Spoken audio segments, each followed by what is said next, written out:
எல்லாருக்கும் praise the Lord. எல்லாரும் நல்லா இருக்கீங்களா? ஏசப்பா கிருபையில நீங்க எல்லாரும் நல்லா இருப்பீங்க அப்படின்னு சொல்லி நான் நம்புறேன். ஒரு வசனத்தை வாசிக்கிறேன், கவனமாய் கவனியுங்கள். மத்தேயு எழுதின சுவிசேஷம் 5ஆம் அதிகாரம் 44ஆம் வசனம். நான் உங்களுக்கு சொல்கிறேன், உங்கள் சத்துருக்களை சிநேகியுங்கள், உங்களை சபிக்கிறவர்களை ஆசீர்வதியுங்கள், உங்களை பகைக்கிறவர்களுக்கு நன்மை செய்யுங்கள், உங்களை நிந்திக்கிறவர்களுக்காகவும் உங்களை துன்பப்படுத்துகிறவர்களுக்காகவும் ஜெபம் பண்ணுங்கள் என்று சொல்லி எழுதப்பட்டிருக்கிறது. ஆண்டவராகிய இயேசு கிறிஸ்து மலை பிரசங்கத்துல ஜனங்களை நோக்கி கூறிய வசனம் தான் இந்த வசனம். இதே வசனத்தை பவுல் ரோமர்ல பதிவு செய்திருக்கிறார். அந்த வசனத்தையும் வாசிக்கிறேன், கவனமாய் கவனியுங்கள்.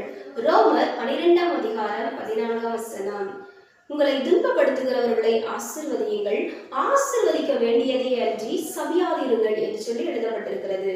பொதுவா மனிதர்களுடைய மனநிலைமை எப்படிப்பட்டது என்றால், நம்மை நேசிப்பவர்களை தான் நாம் நேசிக்கிறோம், நம்மை ஆசீர்வதிப்பவர்களை தான் நாமும் ஆசீர்வதிக்கிறோம்.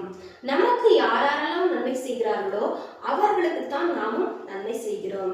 அதே போல நமக்காக யாரெல்லாம் ஜெபிக்கிறார்களோ அவர்களுக்காகத்தான் நாமும் ஜெபிக்கிறோம். ஆண்டவராகிய இயேசு கிறிஸ்து இன்றைய தினத்துல கூட உங்களை பார்த்தும் என்னை பார்த்தும் சொல்லக்கூடிய வார்த்தை என்ன வார்த்தை என்றால், உங்களை சிநேகிப்பவர்களையே நீங்கள் சிநேகிப்பதினால் உங்களுக்கு பலன் என்ன? அதே போல நம்முடன் பிறந்த சகோதர சகோதரிகளை நாம் ஆசீர்வதிக்கிறோம், அவர்களும் நம்மை ஆசீர்வதிக்கிறார்கள், இதனாலும் நமக்கு பலன் இல்லை என்று இயேசு கிறிஸ்து நம்மை பார்த்து கேட்கிறார். ஆண்டவராகிய இயேசு கிறிஸ்து, பிள்ளைகளா, இந்த வார்த்தையின்படி என்னாலதான் கடைபிடிக்க முடியல, நீங்களாவது இந்த வார்த்தையை கடைபிடிங்க அப்படின்னு சொல்லி ஆண்டவர் இந்த வார்த்தையை சொல்லிவிட்டு அவர் சென்று விடவில்லை. ஆண்டவராகிய இயேசு கிறிஸ்து அவர் சொன்ன இந்த வசனத்தின்படி அவர் செய்து காட்டினார். பிராக்டிகலா அவர் செய்து காட்டி நமக்கு முன்மாதிரியை தான் அவர் வைத்து செஞ்சிருக்கிறார். எப்படின்னு பாக்குறீங்களா? ஆண்டவராகிய இயேசு கிறிஸ்து ஆண்டவர் சிலுவையில் அறையப்படும் போது முள்கிரீடம் சூழப்பட்டது. அதே போல பாத்தீங்க அப்படின்னா அவருடைய தலையில குட்டினாங்க, அவர் முகத்துல காரை துப்பினாங்க, அவருடைய வஸ்திரத்தை பங்கிட்டு கொண்டாங்க. அதே போல பாத்தீங்க அப்படின்னா அந்த காலத்துல ரோம பேரரசனுடைய அந்த சாட்டையை நீங்க பாத்தீங்க அப்படின்னா ஒரு டைம் இப்படி அடிச்சு இப்படி இழுக்கும் போது உடம்புல இருக்கிற மொத்த சதையும் கிழிஞ்சிட்டு தொங்கும். அந்த மாதிரி ஆண்டவரை துன்பப்படுத்தினாங்க. அது மட்டும் இல்ல, அவரை சிலுவையில் அறையும் போது 2 கள்வர்கள் அவருடைய பக்கத்துல சிலுவையில் அறையப்பட்டாங்க. அதுல ஒரு கள்வன் ஆண்டவரை பரியாசம் செய்கிறத பார்க்க முடிகிறது. எத்தனையோ ஜனங்கள் ஆண்டவரை பரியாசம் செஞ்சாங்க, ஆண்டவரை துன்பப்படுத்தினாங்க, ஆண்டவரை நிந்தித்தாங்க. ஆனாலும் கூட ஆண்டவர் இவர்கள் எல்லாரையும் பார்த்துதான் ஆண்டவர் சொல்றாரு, பிதாவே இவர்களுக்கு மன்னியும், தாங்கள் செய்கிறது இன்னதென்று அறியாது இருக்கிறார்கள் அப்படின்னு சொல்லி ஆண்டவர் அந்த நேரத்துல கூட பாருங்க ஜெபிக்கிறத நம்மளால் பார்க்க முடிகிறது. ஆண்டவர் சொன்ன இந்த வசனத்தின்படி அவர் செய்து காட்டி நமக்கு முன்மாதிரியை தான் வச்சுட்டு போயிருக்காரு. ஒருவேளை சிஸ்டர், உங்களுக்கு என்ன தெரியும், என் எதிரியை போய் நான் எப்படி நேசிக்க முடியும், என் எதிரிக்கு நான் எப்படி போய் நன்மை செய்ய முடியும், அவங்களுக்காக என்னால் எப்படி ஜெபிக்க முடியும், உங்களுக்கு தெரியுமா? என் எதிரி ஒரு நாள் உடம்பு முடியாம ஹாஸ்பிட்டல்ல ரொம்ப சீரியஸா இருந்தாங்க. நான் தான் போய் அவங்களுக்கு ராபகலா பார்த்துக்கிட்டு அவங்களுக்கு எல்லா சேவையும் செஞ்சுக்கிட்டு அவங்க கூடயே இருந்து அவங்கள நான் பார்த்துக்கிட்டேன் சிஸ்டர். ஆனா அவங்களுக்கு நன்றியே இல்லை. அது மட்டும் இல்லை சிஸ்டர், அவங்க வீட்டில் ஏதாவது ஒரு ஃபங்க்ஷன் அப்படின்னா நான் தான் முதல்ல நின்று என் வீட்டில் ஃபங்க்ஷன் நடக்கிற மாதிரி அவங்க வீட்டில் எல்லா காரியத்தையும் எழுத்து போட்டு நான் தான் செய்வேன். ஆனால் அவங்க எல்லா நன்றியும் மறந்துட்டாங்க சிஸ்டர். உடல் அளவுலையும் மனதளவுலையும் என்னை ரொம்ப காயப்படுத்திட்டாங்க சிஸ்டர். நான் செத்தாலும் அவங்க வாசப்படி மிதிக்கக்கூடாதுன்னு முடிவாக இருக்கேன் அப்படின்னு நீங்கள் சொல்வீங்க அப்படின்னா, ஏசப்பாவை விடவா அவங்க நீங்கள் துன்பப்பட்டீங்க? யோசிச்சு பாருங்க. தயவு செய்து இந்த நாளிலும் கூட உங்களுடைய மனநிலையை நீங்கள் மாற்றிக்கோங்க. ஆண்டவர் பாருங்க, ஆண்டவரை துன்பப்படுத்தினவங்களை, நிந்தித்தவங்களை, சபிச்சவங்களை, ஆண்டவரை ஏளனமா பேசினவங்களை தான் ஆண்டவர் மன்னிச்சாரு, அவங்கள தான் ஆசீர்வதிக்கிறாரு ஆண்டவர், அவங்களுக்கு நன்மை செய்யறாரு. பிதாவை நோக்கி ஜெபிக்கிறத நம்மால் பார்க்க முடியுது. நீங்க உங்களுடைய மனதில் மாத்துங்க, ஆண்டவர் சொல்ற காரியத்தை நீங்க கடைபிடிங்க. அதே போல இப்போ நீங்கள் ஒரு இடத்துக்கு ட்ராக்ஸ் கொடுக்க போயிட்டு இருக்கீங்கன்னு வச்சுக்கோங்களேன். ட்ராக்ஸ் கொடுக்க போகும்போது அங்கே ஒரு ஆள் உங்கள் ட்ராக்ஸை வாங்கிக்கிட்டு உங்களை ஓங்கி செவிலில் ஒரு அறை ஆரம்பிச்சிட்டாருன்னு வச்சுக்கோங்களேன். உடனே உங்கள் வாயிலிருந்து என்ன வார்த்தை வரும்? சிந்திச்சு பாருங்க. அவங்க உங்களை அடிச்சிட்டாங்க, கன்னத்தில் ஓங்கி ஒரே அற ஆரம்பிச்சிட்டாங்க. உடனே உங்கள் வாயிலிருந்து என்ன வார்த்தை வரும்? ஐயா, நீங்கள் நல்லா இருக்கணும், உங்கள் குடும்பம் நல்லா இருக்கணும் அப்படின்னு சொல்லி நம்ம மனசார உள்ளத்தின் ஆழத்திலிருந்து அவங்களை ஆசீர்வதிக்க முடியுதா? வசனம் அதுதானே சொல்லுது, உங்களை துன்பப்படுத்துகிறவர்களை ஆசீர்வதிங்கள், ஆசீர்வதிக்க வேண்டியதே அன்றி சபியாதிருங்கள் அப்படின்னு சொல்லி எழுதப்பட்டிருக்குல்ல. நம்மளால ஆசீர்வதிக்க முடியுதா? யோசிச்சு பாருங்க. அந்த டாக்ஸ் கொடுத்து நம்ம டாக்ஸ் தான் கொடுக்க போனோம், ஆனால் அவங்க அந்த டிராக்ஸை வாங்கிட்டு நம்மள கன்னத்துல ஓங்கி ஒரு அரை செம்மில் அரைஞ்சிட்டாங்க.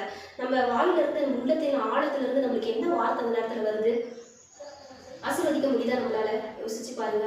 இல்ல மனசளவுல நீங்க நினைக்கிறீங்களா, என்னையே அடிச்ச நான் யாருன்னு தெரியுமா, ஏசப்பா புள்ள நானு, உடனே ஜெபிக்கிறது, ஏசப்பா நான் என்ன தப்பு செஞ்சேன், ஏசப்பா உங்களுடைய ஊழியத்துக்கு தானே வந்தேன், டிராக்ஸ் கொடுக்க தானே வந்தேன், இந்த மனுஷன் என்னை அடிச்சு இப்படி செவிலில் அடிச்சு எல்லாரும் முன்னாடியும் என்னை அவமானப்படுத்திட்டாங்களே, அடிச்ச கை விளங்காம போகும் ஏசப்பா, அந்த ஆள் என்னை அடிச்சாருல அவர் இன்னைக்கே வந்து என்கிட்ட மன்னிப்பு கேட்கணும் அப்படின்னு சொல்லி ஜெபிக்கிறோமா? இல்லை உண்மையாலுமே நம்ம மனசார நம்ம ஆசீர்வதிக்க முடியுதா நம்மளால? சிந்திச்சு பாருங்க. அதே போல ஆலயத்தை முடிச்சுட்டு நம்ம வெளியில வரோம், ஒரு 2 வீலர்லயோ ஒரு கார்லயோ நம்ம டிராவல் பண்ணி வெளியில வரோம், டிராவல் பண்ணி போயிட்டு இருக்கோம்னு வச்சுக்கோங்க. எங்கத்தாப்புல ஒரு வண்டிக்காரன் வந்து நம்ம வண்டி மேல மோதிட்டான். டக்குன்னு நம்ம வாயில இருந்து என்ன வார்த்தை வருது? யோசிச்சு பாருங்க. அறிவு கட்டவனே, கண்ணு தெரியுதா இல்லையா, பார்த்து வரக்கூடாது அப்படின்னு சொல்லி திட்டுறோமா?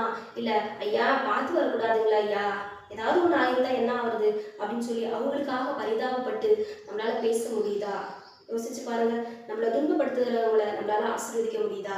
யோசிச்சு பாருங்க. இந்த நாளிலும் கூட ஆண்டவர் 4 கேள்விகளை உங்களை பார்த்துதான் கேட்கிறார். இந்த 4 கேள்விகளுக்கும் உங்களால் ஆம் என்று பதில் சொல்ல முடிந்தது அப்படின்னா நிச்சயமா நீங்க ஆண்டவருடைய பிள்ளைகள். ஆண்டவர் சொல்றாரு, நான் சொன்ன இந்த வார்த்தையின்படி, இந்த வசனத்தின்படி யார் கை கொள்றாங்களோ அவங்க பரலோகத்தில் இருக்கிற பிதாவுக்கு புத்திரலா இருக்கிறார்கள், அவங்களுடைய பலன் பரலோகத்துல மிகுதியா இருக்கும் அப்படின்னு சொல்லி ஆண்டவர் சொல்றாரு. இந்த 4 கேள்விகளுக்கும் ஆண்டவர் உங்களை பார்த்துதான் அந்த 4 கேள்விகளை கேட்கிறாரு. இந்த 4 கேள்விகளுக்கும் உங்களால ஆம் அப்படின்னு சொல்லி உங்களால பதில் சொல்ல முடிஞ்சிச்சுன்னா கீழே கமெண்ட்ல பதில் பண்ணுங்க, பதிவிடுங்க. இல்ல இந்த 4 கேள்விகளுக்கும் என்னால இல்லைன்றதுதான் எனக்கு பதில் வந்துச்சு அப்படின்னா வருத்தப்படாதீங்க. ஆண்டவர்கிட்ட நீங்க ஜெபம் பண்ணுங்க. ஆண்டவர் உங்களை பார்த்துட்டு 4 கேள்விகளை கேட்கிறாரு. உங்களை சபிக்கிறவங்களை உங்களால ஆசீர்வதிக்க முடியுதா? யோசிச்சு பாருங்க. உங்கள் சத்துருக்களை உங்களால சிநேகிக்க முடியுதா? ஆண்டவர் உங்களை பார்த்து 4 கேள்விகளை கேட்கிறாரு. முதலாவது கேள்வி, உங்கள் சத்துருக்களை உங்களால சிநேகிக்க முடியுதா அப்படின்னு சொல்லி கேட்கிறாரு. இதுக்கு உங்களுடைய பதில் என்னன்னு யோசிச்சு பாருங்க. உங்களை சபிக்கிறவங்களை உங்களால ஆசீர்வதிக்க முடியுதா அப்படின்னு சொல்லி கேட்கிறாரு. உங்களை பகைக்கிறவர்களுக்கு உங்களால நன்மை செய்ய முடியுதா? யோசிச்சு பாருங்க. உங்களை நிந்திக்கிறவர்களுக்காகவும் உங்களை துன்பப்படுத்துகிறவர்களுக்காகவும் நீங்க உங்களால ஜெபிக்க முடியுதா? யோசிச்சு பாருங்க. இந்த 4 கேள்வி ஆண்டவர் உங்களிடம் பார்த்து உங்களை பார்த்துதான் கேட்கிறார். ஒருவேளை இல்லை அந்த 4 கேள்விகளுக்கும் என்னால பதில் இல்லை அப்படின்னு தான் வருது அப்படின்னா கவலைப்படாதீங்க. 2 நிமிஷம் நீங்க இருக்கிற இடத்துல முழங்கால் படிக்கிட்டு, ஆண்டவரே என்னை சபிக்கிறவர்களை நான் ஆசீர்வதிக்கிறேன் ஆண்டவரே, என்னை பகைக்கிறவங்களுக்கு நான் நன்மை செய்யணும் ஆண்டவரே, என் சத்துருவை நான் நேசிக்கணும் ஆண்டவரே, என்னை நிந்திக்கிறவர்களையும் என்னை துன்பப்படுத்துகிறவங்களையும் நான் ஜெபிக்கணும், அவங்களுக்காக நான் ஜெபிக்கணும் ஆண்டவரே அப்படின்னு சொல்லி நீங்க ஒப்பு கொடுத்து ஆண்டவருடைய பலனை நீங்க பெற்றுக்கொள்ளுங்க. நிச்சயமா இந்த காரியத்தை செய்வது கடினமா இருந்தாலும் ஆண்டவருடைய பலனை உங்களுக்குள்ள வரும்போது நிச்சயமா இது ஈஸியா இந்த காரியத்தை நீங்க மேற்கொள்ள முடியும். இந்த காரியத்தை ஈஸியா உங்களால செய்ய முடியும். இந்த வீடியோவை பார்த்ததுக்காக மிகவும் நன்றி.